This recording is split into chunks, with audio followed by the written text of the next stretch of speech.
In today's video, I'm going to give you a basic explanation of the completely free and easy 5-step process I use as a YouTube beginner for all the videos I upload to YouTube. You can be sure that this process works because I actually use it.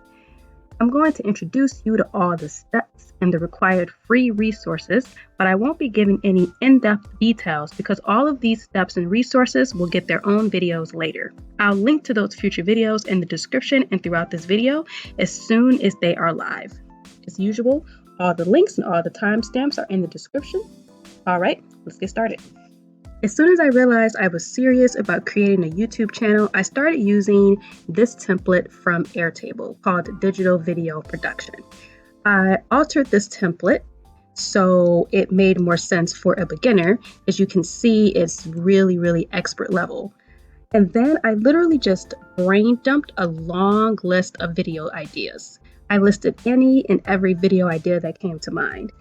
When it's time for me to decide which video to do next, I choose one of these ideas, and then I do some basic keyword research on a number of platforms to 1, validate if I can make a video that people will even want to watch, and 2, make sure I choose a title and tags that reflect what people are searching for, so when people search, my videos will be likely to come up in the results.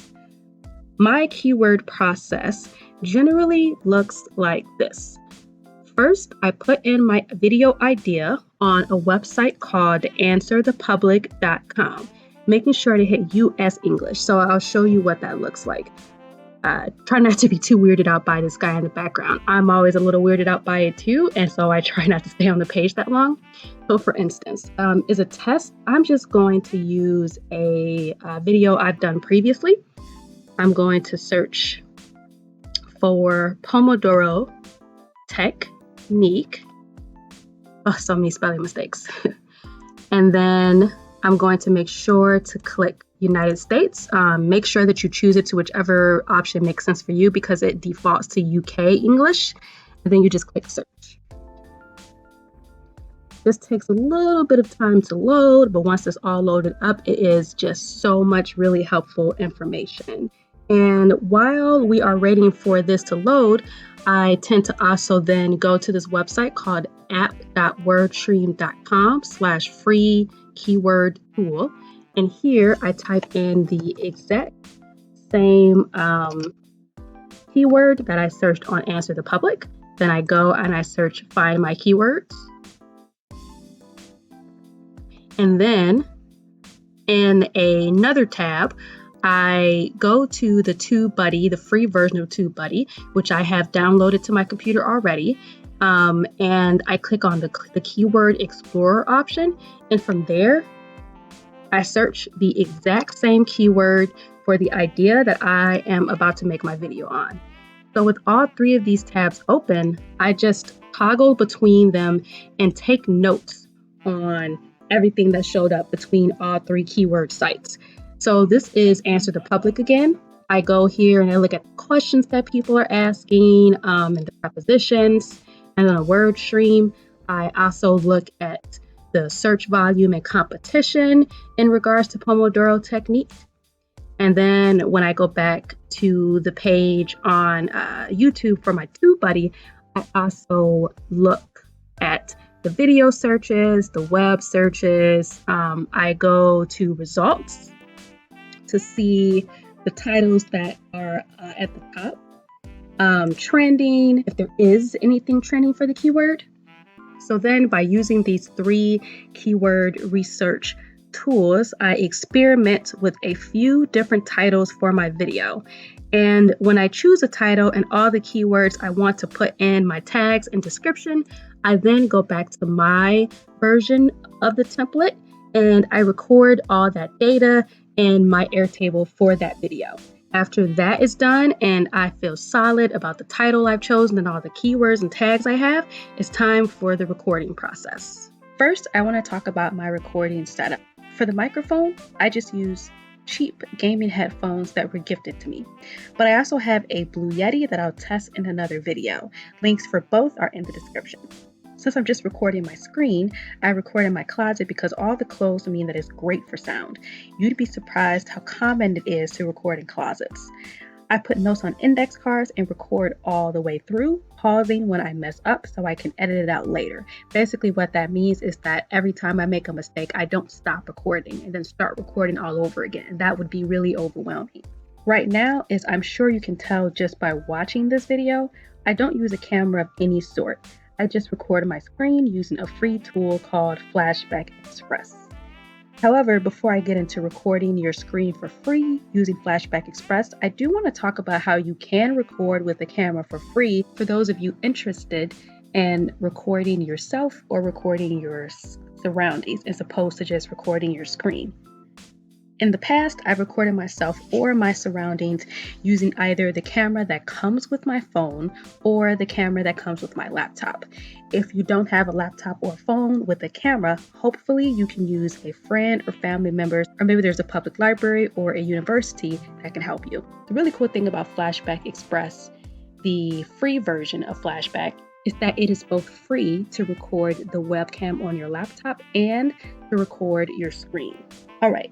Back to using Flashback Express to record your screen, which is very simple and, as I mentioned, free. So you download it at flashbackrecorder.com/express. Do not pay attention to this Try Pro for free. Obviously, they're trying to convince you to purchase the Pro one. And if you don't have the money for it right now, to get the free one, you just keep scrolling down and get to the Get Express free button. That's the one that you want to download. Once you download it and you have it opened, you can go to the Flashback Express Live player, which will be wherever you decided to save your Flashback Express when you download it. And then recording is as easy as pressing record new movie. And from there, you can configure some settings like hiding your desktop image or hotkeys for starting and stopping recording. So after your video is done being recorded, I go down to this option called Export. When your video is ready, obviously it won't be grayed out. And then I hit Export so I can edit it using a different free tool, which brings us to our third step, editing. You can edit with Flashback Express, but that costs money. Instead of spending money on editing, I just use the free video editor that comes with my computer. The tool itself will be slightly different depending on your computer, but almost all computers come with some type of free video editing tool with very basic settings. If you search all throughout your computer and you cannot find a free video editor of some sort that comes with your computer, you can try using YouTube Studio or your public library to edit. You can also edit on your phone using free apps like Prism Live Studio, since you are able to turn off the watermark on that for free. In the description, I link to a video of someone explaining that tool. So in this video, I'm not going to walk you through how I edit. That's definitely going to be its own video. However, I do want to tell you now that editing as a beginner is as simple as using the snipping tool to cut out what you don't want, adding text and images, and maybe adding background music, which every simple free editing tool should allow you to do. For instance, just as an example from this PC, I am going to add an older video that I made a while ago, like draft 1 of Super Cook, which was the first video I ever uploaded. It's as simple as just adding the video and then dragging it to the storyboard. And then from there, when there's something I don't like, I click on split to split it out. When I want to add text, I click on the text icon to add, for instance, something across the screen that'll say step 1 or step 2. And then I have never really used this function, but you can add custom audio or background music to the background of your video. And like I mentioned, that it is a simple beginner editor. That's all you really need. Of course, you can get really complex with editing, but as a beginner, it's important to not get wrapped up in complex editing if you think it'll be the barrier to entry stopping you from getting started.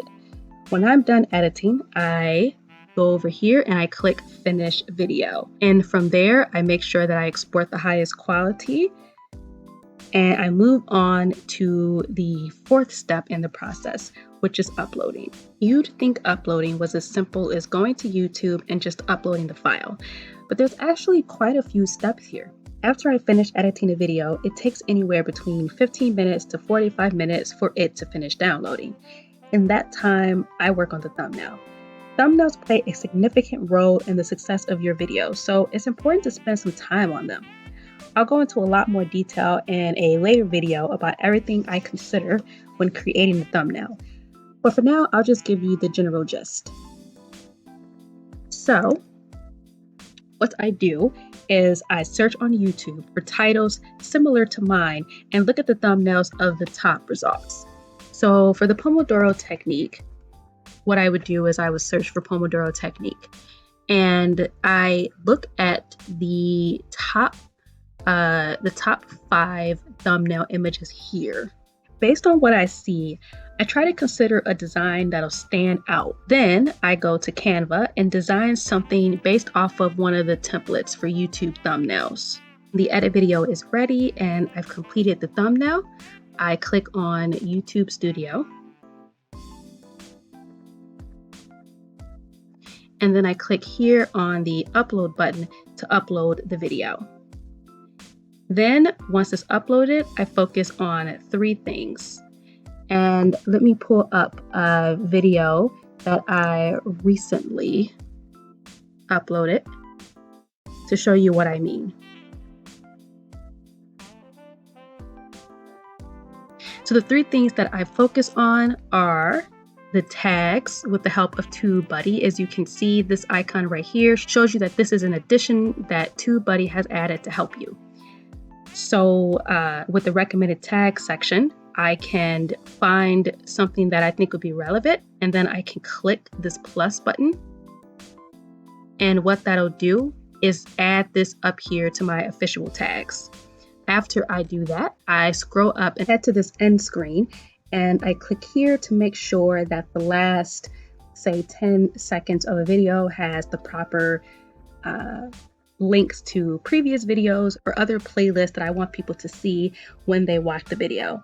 And then the very last thing I do is make sure that the description is has all the links that are really relevant, that it has key takeaways in my social media, and most importantly, that it has this FTC message. So this is what the in description page will look like once it is done and on your live YouTube page. If you want, you can just go to my Pomodoro technique video or any of the videos on my channel, and you can just use this description as a template for your own videos. You can just copy and paste it and use it in whatever way works best for you. Now, when the video is live, is ready to go, I have a link that I can share with people. It's time for the very final step, which is promotion.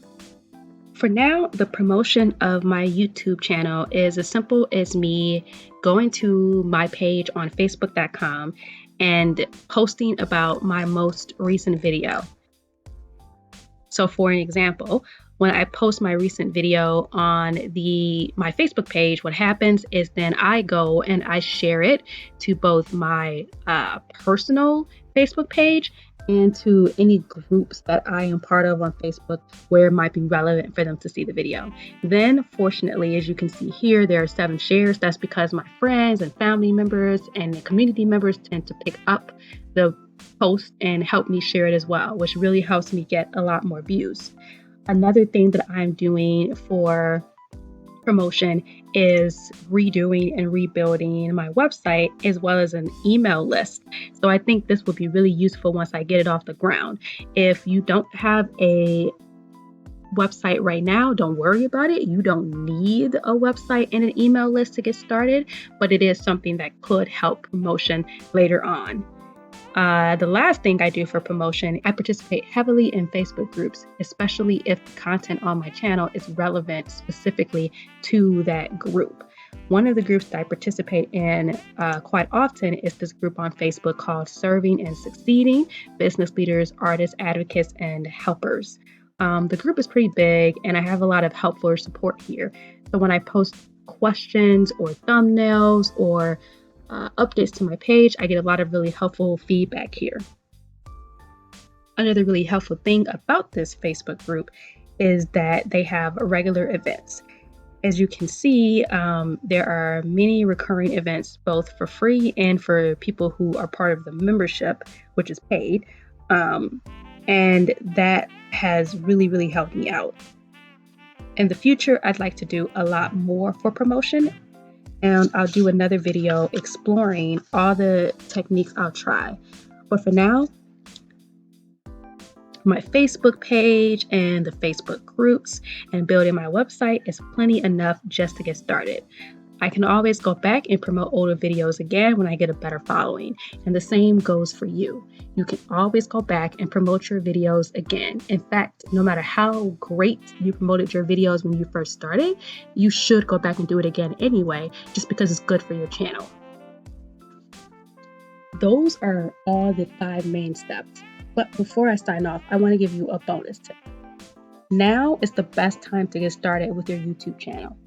If you've been putting it off for a while or have a list of reasons why you can't get started now, I'm here to tell you that you're just holding yourself back. I also waited a long time because I'm a type A perfectionist, but you don't have to be perfect to get started. You just need to get started.